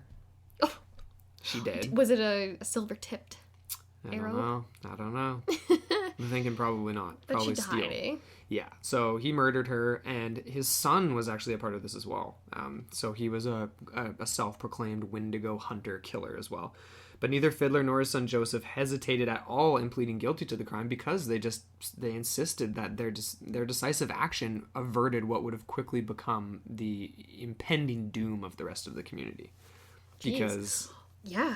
To let a Wendigo into your community is to essentially let death into your community. Exactly. That's so interesting. We see that so many times, where it's like we were averting tragedy by killing this person. Yeah. Which some people will be like, but that is a tragedy, killing that person. Like, that was a person, but maybe not anymore. Right. So it's almost like, it's kind of funny, right? Like, on the people who are the purporters of the Wendigo psychosis kind of angle of this, what do they have to say about the flip side, about the people who are claiming to hunt those who are afflicted by the psychosis? Is that just another type of psychosis, right? Because obviously the conviction to actually murder, if you believe that these people weren't possessed or anything like that, 14 individuals. Well, it's the same idea as that couple that we were talking about earlier, the ones, I can't remember their name off the top of my head, but they were basically demon hunters. and they went into people's houses that claimed that there was a possession or something going on, and they would cleanse the house and they would cleanse the person. And essentially that would, I'm just like, that's a parallel for me, right? Right. It's, interestingly enough, though, I wonder if this fiddler character was a shaman, because that would give him spiritual power, right? To actually go about authority to do these things. Right. But Not in the presence of colonial Canada and authorities clamping down on these populations, obviously right. they want to be the authority, they want to deliver justice, and they want everyone to be under their domain. Yeah. We're in that neck of the woods, which is very unfortunate for, obviously, sovereignty and the right to self-determination. Yeah. But that's just how it went down. Very unfortunate. We do have one really modern sighting, though. Okay, this is an and interesting I one. want you to do this, because this is really, really So fascinating. I found this on pararesearchers.org. It was a 2015 encounter, and very spooky. It comes from a place called Wimbledon in North Dakota. All right. It was in farmland. So basically, this is how the story goes. It was from a woman. Quote, I was in the car with my husband, and we were driving back to Wimbledon from a friend's house. It was about 6 or 7 p.m. We got into a fight, and I wanted to get out of the car. So he drove off, and I was walking. After 5 minutes, I turned and saw approximately 50 feet away, lying on its back in the snow, a very tall, thin creature. It noticed me and stood up.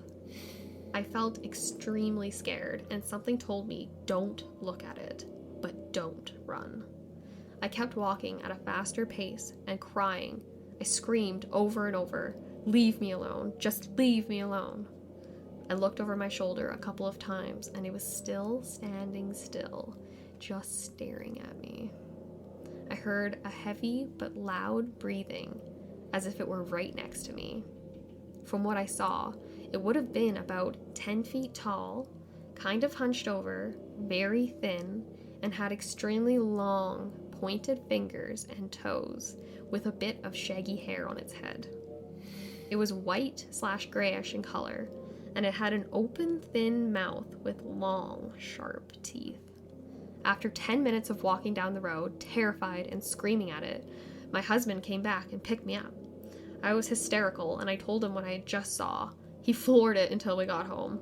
I have no idea exactly what it was, but I was telling his sister of my encounter, and she told me 3 years prior she saw the exact same thing around the same area while riding four-wheelers with her friend. Interesting. Up until just yesterday, I had tried thinking of everything it could have been and put it down to even maybe being an alien. Just because it was so unusual, I couldn't find anything about it until I was looking up Native American legends and saw pictures of a Wendigo. I'm telling you, most of what I've read and some pictures online resemble something so close to what I saw that night. Now I can finally put a name to the creature I've seen, and I would like to report this. End quote. That's freaky, man. Yeah. That's like Salad Fingers meets like Slender Man / like I don't even know, like the almost like Mothman or something, right? Yeah, it's like, there's elements like that of that. It reminds me of Mothman the way it was just like in the tree line, kind of like staring at her, like, you know, like that was one of the earliest sightings of the Mothman, where he was like in a tree and the woman looked outside her window and just saw him just in there, just peering, just looking. Yeah. No antlers antlers on on like this I one. actually have like goosebumps right now. I know, right?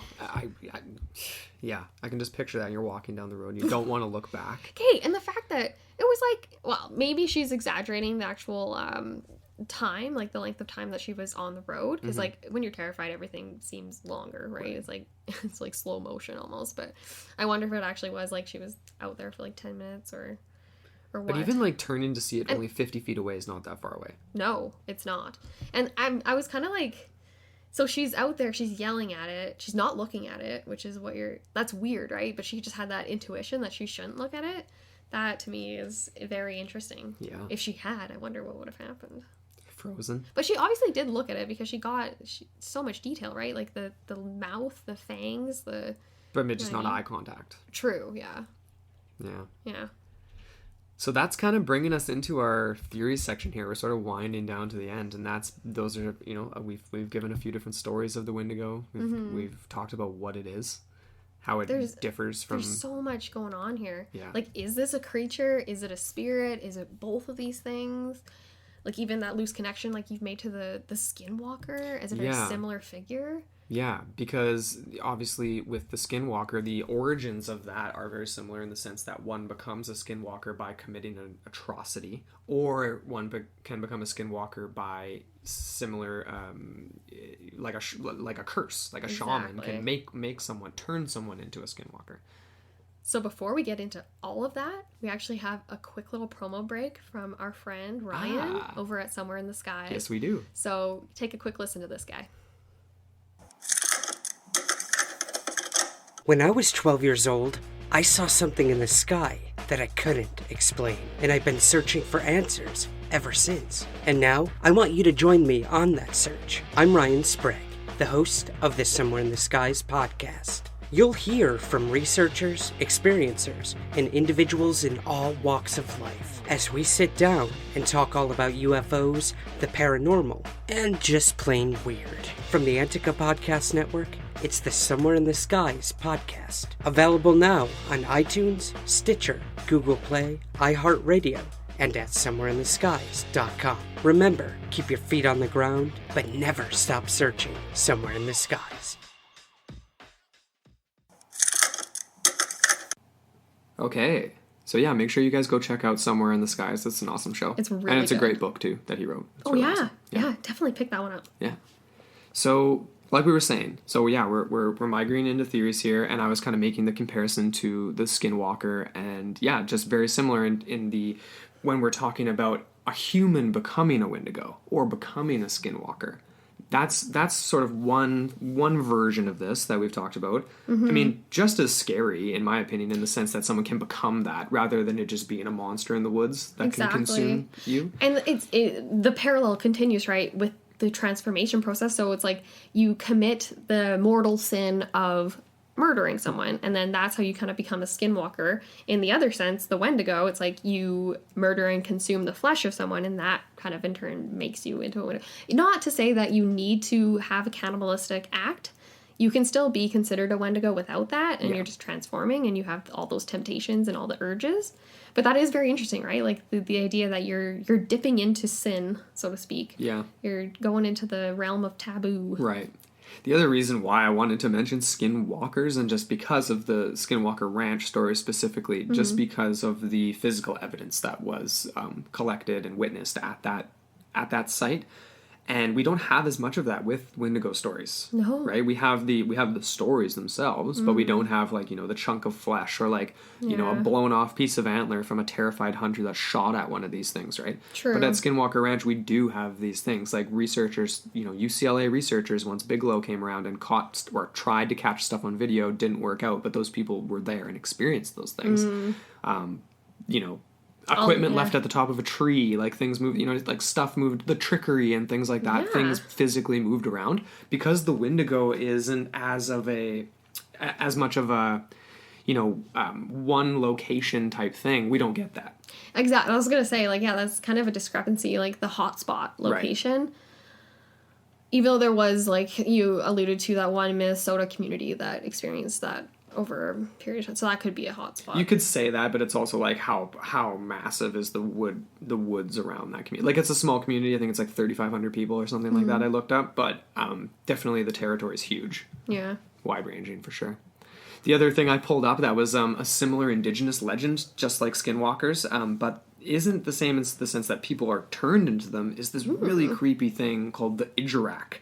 And this is an Inuit creature that's basically a shapeshifter, sort of similar to this other thing called the Tariaksuk, which is basically a half-man, half-caribou monster that steals children and takes them into the... just takes them and just abandons them in the snow. Oh my goodness. So I read that initially and sort of thought of it as kind of like a metaphor for just children disappearing and just, right? Like just or wandering off. Yeah. But the idea of a half human, half animal type thing wandering off with children is very much like the witch that we just mentioned earlier, and there's something so sinister about wandering off with a child. Yeah. With an infant. Like, for what? You know what I mean? Like, it's just so sinister. I'm getting more heebie-jeebies over here. But yeah, anyway, these things can appear in other forms as well. So most commonly either as a raven, bear, wolf, or in human form. Oh, interesting. Yeah. Okay. Yeah. So it's not just the caribou. Right. And the other neat thing about this was that the elders, like Inuit elders, would sort of speak of these things as real creatures, like that they're metaphysical, but that they're misunderstood, that they're not just evil, that they're kind of they tread a fine line in between evil and just misunderstood. Interesting. That again makes me think of the Skinwalker. It's sort of a similar thing. I mean, they are evil in a sense, but only, like, you know, don't mess with them and they won't mess with you, kind of thing. You know what I mean? Don't go on their territory, otherwise they will screw with you, and that's obviously what happened at the ranch. Yep. You know what I mean? The ranch. That's interesting here, this note you made about how they can't disguise their eyes, which are always red. Yeah, so that was another similarity to the Wendigo. Yeah, spooky. Right. Got the black with the red centers, yeah. Yeah. Spooky man. Yep. It's believed that the Ijurak was created when a group of Inuit traveled too far north when hunting and ended up becoming trapped in the realm of the dead and the realm of the living, thus becoming the Ijurak. That's interesting. Okay, so they were at one point people. Yeah, like in the original legends, yeah. So there's like a group. And it's very much, again, the isolation. The desperation and isolation. And so, like, now that we're in the theory section, I'm going to talk about this, but, like, I feel like that is what manifests something very real. So, like, when you think of some, you know, if you're a Christian and you believe in the idea of possession, or Catholic or whatever, that's a very, you know, it's not tangible in the sense that you can actually see it other than what's actually happening to the person that's, like, possessed or whatever, you know what I mean? Like, there's no way of actually, like, measuring that. I don't know. Like, I feel like it's so similar to this, though. Yeah, that's not dissimilar. Definitely a lot of elements. Well, even, like, that one story that the Skinwalkers touched on, that the Graveyard Tales boys touched on, with the little girl kind of getting... she hears the voice of her mother in the snow, and so she kind of gets coaxed into coming out into the snow and whatever, and then in the end it kind of changes, the voice changes, and she realizes that's not her mother, and so she ends up running back home. But that could, I don't even know, I feel like there's like all these different sort of figures and creatures and phenomena and whatever, and even like Sasquatch, just to pile that into the list. But like, what if some people are seeing another phenomena and actually mislabeling it as the other, you know what I mean? Right. So like, oh, you thought you saw a Wendigo, but you actually saw an Ijurak. Or you thought you saw a Sasquatch, but you actually saw a Wendigo. Or like, you know, like all these different characters and figures. Well, or are they all the same thing, like, but they're interpreted in different ways? I think that's the latter. Like, I think it's that. Yeah. What you just said. Let's touch on this Sasquatch thing, though, just because I feel like this could be a potentially controversial sort of comparison. Like, this coming up in, or like when it came up a lot in the research where it was like, people were getting upset about Sasquatch even being mentioned in reference to the Wendigo, but kind of makes sense in terms of physical sightings. So one of the things that's unique about East Coast Bigfoot sightings compared to West Coast is that the color's different, so that they're typically a lighter color hair. Okay. One of them is known as Old Yellowtop, like literally blonde. And they're more carnivorous. They're known as being more aggressive, possibly carnivorous, or at least omnivores, unlike the West Coast Bigfoot that's herbivore, and just match up with some of the characteristics of what an aggressive, like, non-human bipedal thing would be. So I think that it's very likely that if this is a real cryptozoological phenomena, which I believe it to be, because I believe in Sasquatch, and this would be a variation of that it would be an offshoot of the West Coast, that people would see that, and that would be one of the versions of the sightings without antlers, right? That's one of the versions, that it's a hairy, massive, huge, hairy, like thing 10 foot.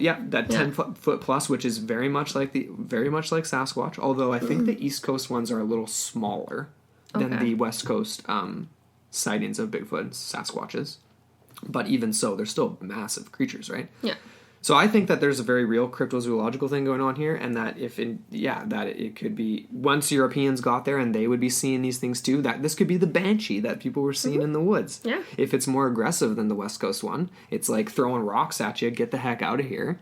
Yeah. You know what I mean? It's not. Yeah. That's. So that's my take on that, because people will basically say, if you go and look at some blogs and stuff, they'll basically say the Wendigo and the Sasquatch are the same thing or similar things. Like they're both metaphysical / cryptozoological, and that's just not. They're not the same. Is there an interdimensional element here? Ooh. You want me to go down that rabbit hole or what? Well, I usually do. You usually do. I mean, there's never any evidence for it. It is pure conjecture here. It is pure conjecture. But it's fun conjecture. It is. Yeah. I think if there's real things that are 20 feet tall stalking the woods, they have to come from another dimension. Yeah. Right? Yeah. And I almost picture almost like a waterfall where it's like this membrane and they kind of walk through it. Because like even in the Skinwalker, in the George Knapp book, they do talk about this one instance where it was night and they were out and they had night vision camera and they had like they had night vision and they also had like the infrared. Yes. So they had both of those going on, and the one guy who had the night vision, they were watching the tree line where it was a very prominent place where a lot of stuff had been happening, and they basically saw what appeared to be a circle of light open, and it got bigger and bigger and bigger, and then out of that circle of light came a large like bipedal creature that kind of came out of it, and the guy was freaking out. He was like, what is this? And the other guys, they both had different technologies, and the one could see it and the other one couldn't, and so there's like this, he was experiencing it as the other person wasn't in that moment, and he was like flipping out. And that just reminds me of that, because you do get that interdimensional, like, where are these things really coming from? Like the membrane, sorry, that's just my analogy, is like coming through almost like a waterfall or something, but very freaky, man. Definitely freaky deaky. And in that description, it was almost like a Sasquatch-like creature coming out. It was. Because, of course, the general description... And Sasquatches were seen, or Bigfoots were seen in Skinwalker. Yeah. For sure. So that obviously ties into that. I mean, but, of course, like, the general description of a Wendigo is decisively non-Bigfoot, being so gaunt, skeletal, emaciated, tight skin. Even if it does have some fur, it's mostly just like matted and decaying. And So it's a different thing, but interesting to discuss in terms of a comparison for sure. Yeah. Well, switching gears a little bit, we do have some notes here on just the Wendigo psychosis that we did touch on before. But anyways, we'll just repeat. So this is like the medical definition here. Quote, it is a culture-bound syndrome reported occasionally amongst northern Algonquin living in the Great Lakes area of Canada and the United States. Wendigo psychosis usually develops in the winter when families are isolated by heavy snow for months in their cabins and have inadequate food supplies. The initial symptoms of this form of mental illness were usually poor appetite, nausea, and vomiting. Subsequently, the individual would develop a characteristic delusion of being transformed into a Wendigo monster. These supernatural beings eat human flesh. Okay, just so we're clear. People who have Wendigo psychosis increasingly see others around them as being edible. At the same time, they have an exaggerated fear of becoming cannibals.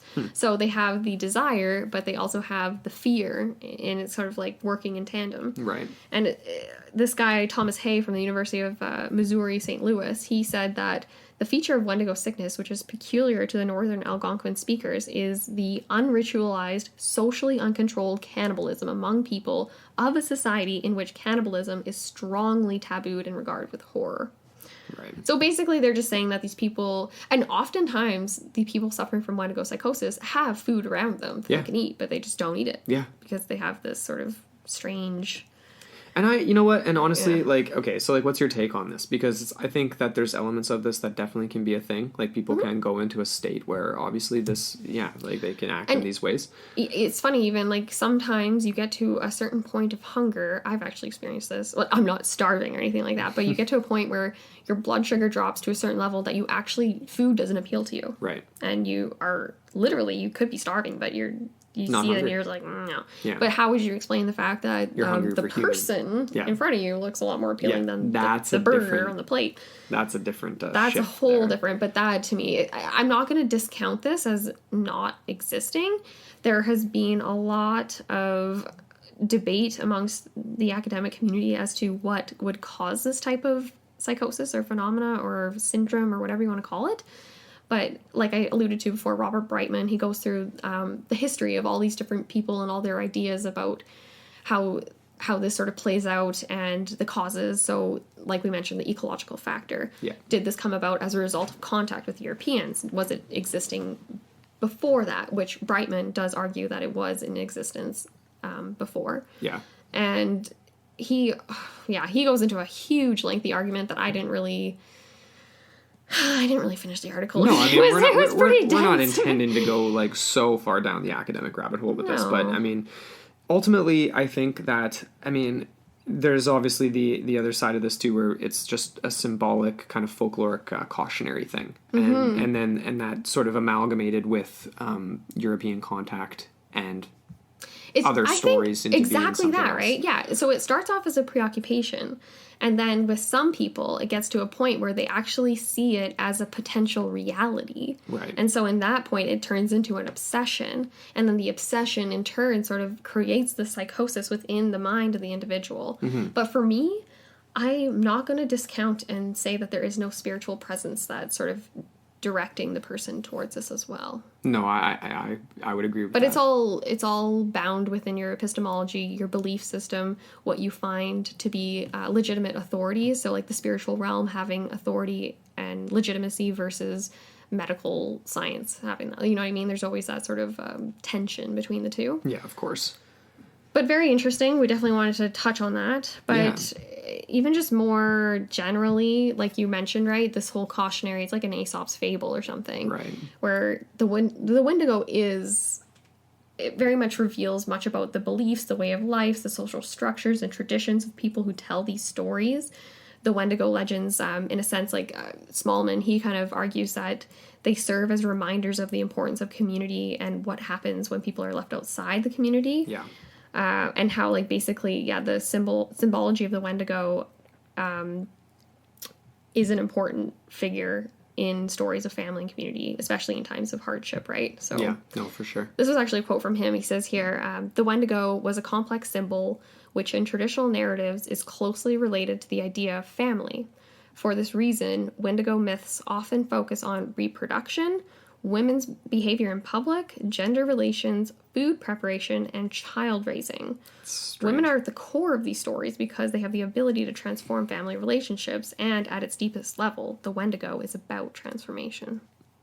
Well, that makes sense. So that does When you're kind of thinking make about sense. it from that, from just like a purely cultural perspective. Yeah, and like even like Graveyard, they touched on that too, right? How it's like, you have stories to tell people not to do something, right? Like they had the story of the snake, right? There's some sort of like a children's like the a bunyip. rhyme. The bunyip is the same thing. Oh yeah, Right? Don't go Don't go too into close to the the swamp watering hole, right? because the bunyip's gonna The get you. bunyip's going to get you.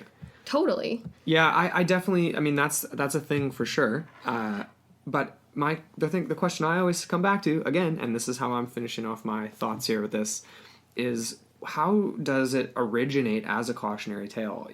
Was it, you know what I mean? Like, is there an original experience beyond the fact that there was starvation and people start eating each other, 2,000 years ago or whatever, where potentially the oral tradition of this legend began? Well before European contact, for sure. I mean, the one source I came across, it's like the minimum of 200 to 300 years before European contact. This was like prevalent in the oral traditions of the Algonquin-speaking peoples. Mm-hmm. We never really came across any origin story for the Wendigo, hey? Well, and that's just it. It's different. It's going to be different wherever you look, and it's going to be impossible to find an original origin story because it's all just it's amalgamated over the years. It's changed, shifted over the years. I'm picturing in my head some like it's almost like a movie sequence where it was, or an entire movie really you could make, or a book out of it, where essentially that exact thing happens, where there is a really harsh winter and people start to consume other people. Maybe people that have already died, maybe they kill them, I don't know. And then from there, they just, it's like a descent into madness and like just a complete collapse of civilization, and the rules are no longer. And then from that, you kind of like almost like a phoenix rising from the ashes. Maybe you get some person that recognizes what's going on around, and it's just like, and that's where it begins. And that's where they come up with the stories like, don't do that. Or even, like obviously when you do consume human flesh, like we alluded to, like there are medical consequences for that. Like biological changes happen. Yeah.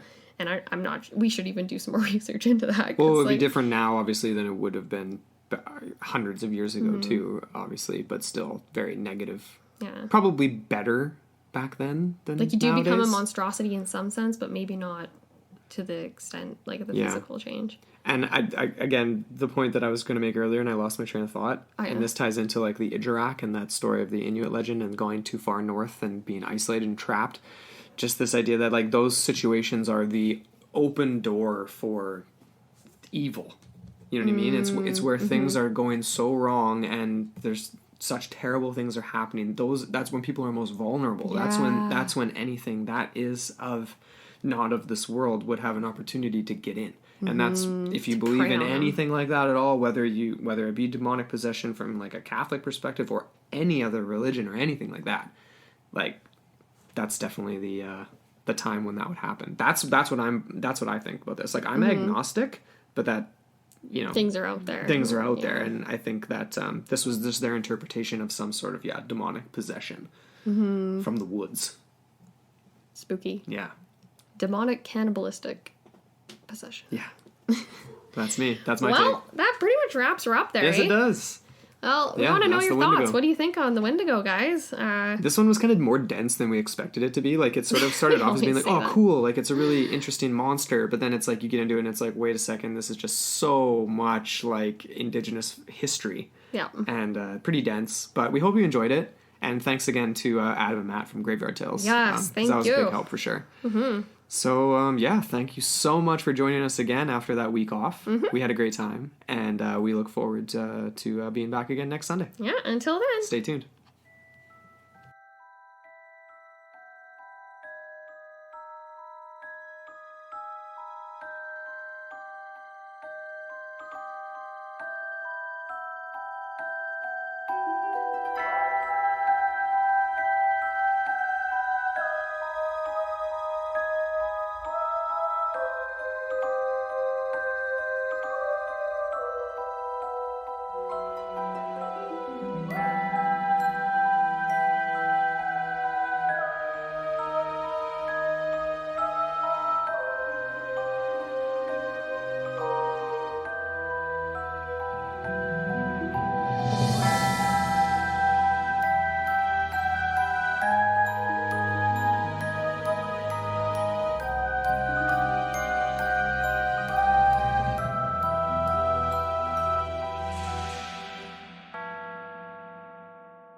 This was a podcast from the Podfix Network. You can check out more shows like it at podfixnetwork.com.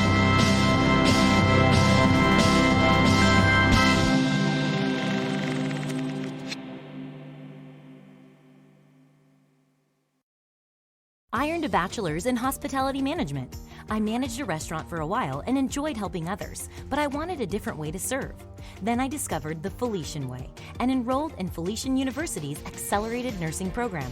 Felician ABSN is offered in 2 accelerated formats, a hybrid program in Parsippany and an on-ground program in Rutherford. Plus, Felician University provides a values-based education, which is important to me. Discover the Felician Way. Search Felician ABSN.